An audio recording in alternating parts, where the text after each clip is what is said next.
حضرت قاری طیب صاحب رحمۃ اللہ علیہ، میں اس سے پہلے بھی سنا چکا ہوں لیکن بہت سارے نئے احباب ہیں. حضرت قاری طیب صاحب نور اللہ مرقدہ کی خدمت میں بیٹھا ہوا تھا. میں نے خود اپنے کانوں سے یہ واقعہ سنا. حضرت نے فرمایا کہ میرے دادا جان حضرت نانوتوی رحمۃ اللہ علیہ کے زمانے میں کسی بزرگ نے خواب دیکھا، اور خواب میں یہ دیکھا کہ اللہ کے حبیب دیوبند میں تشریف لائے اور چاروں رفیق بھی ساتھ ہیں، ابو بکر، عمر، عثمان و علی، چاروں ساتھ خواب ہیں.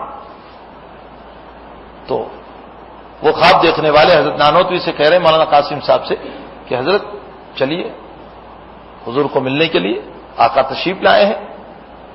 تو دونوں بزرگ خواب میں چلے، خواب ہی میں چلے. اب وہ جو بزرگ خواب دیکھ رہے تھے نا، وہ تو تیزی سے دوڑنے لگے. بھائی ہم بزرگوں کو ملنے کے لیے دوڑتے ہیں یا نہیں؟ تو وہاں تو نبی تھے، وہ دوڑ رہے. حضرت نانوتوی دھیرے دھیرے چل رہے. تو بزرگ خواب میں کہنے لگے ارے مولوی قاسم، محبت نہیں ہے تم کو نبی سے؟ دوڑتے کیوں نہیں؟ تیز چلو. تو حضرت نانوتوی نے فرمایا میں تو اسی طرح چلوں گا، دھیرے دھیرے چلوں گا. اور وہ بزرگ دوڑتے ہوئے نبی کی خدمت میں پہنچے، مصافحہ ہوا، معانقہ ہوا. اللہ کے حبیب نے اپنی پڑوس میں بٹھا دیا.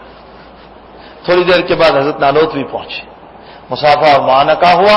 اللہ کے حبیب نے اپنی گود میں بٹھا لیا، حضرت نانوتوی رحمۃ اللہ علیہ کو اپنی گود میں بٹھا لیا. تو بزرگ کھڑے ہوئے، ادب کے ساتھ پوچھنے لگے کہ حضرت ایک سوال ہے.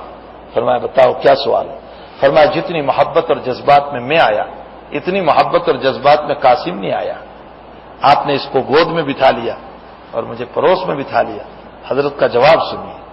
حضرت نبی کریم صلی اللہ علیہ وسلم نے فرمایا کہ میرا قاسم میرے قدم کے نشانات کو ڈھونڈتا ہوا آیا ہے کہ جہاں میرے نبی کے قدم پڑے ہیں میرے قدم پڑ جائیں تاکہ مجھے کچھ برکت مل جائے. میں خود اس مجلس میں حاضر تھا قاری طیب صاحب رحمۃ اللہ علیہ کی. حضرت قاری صاحب کی آنکھوں سے آنسو جاری تھی اور قاری صاحب نے فرمایا نبی کے قدم پر قاسم نے قدم رکھے تو نبی کی گود نصیب ہو گئی.